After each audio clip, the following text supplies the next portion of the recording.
που σου αφιερώνουμε.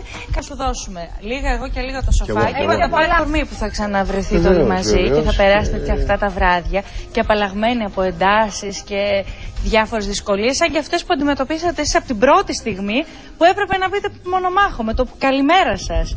Εσείς τότε που μπήκατε και υποδείξατε και τον πρώτο μονομάχο ότι ήταν πιο κατανοητό στην ψυχολογία και στους ίδιους τους παίκτες ότι πρόκειται για ένα παιχνίδι, γιατί στη συνέχεια είδαμε πράγματα που δεν μπορεί ότι γίνονται σαν ένα παιχνίδι. Εντάξει, η Νατάσα μας είπε ότι δεν ήταν πιστή τηλεθεάτρια στη συνέχεια. Όχι βέβαια, δεν υπάρχει λόγος. Ότι φτάνει στο παρελθόν. Ναι, δεν υπάρχει λόγος. Το μέρος που σου έλειψε, η αλήθεια ότι είναι μια μαγευτική τοποθεσία, σου έλειψαν οι άνθρωποι.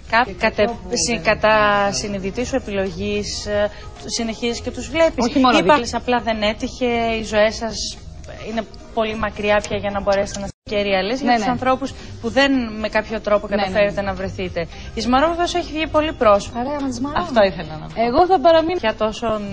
Δεν ξέρω και πάλι.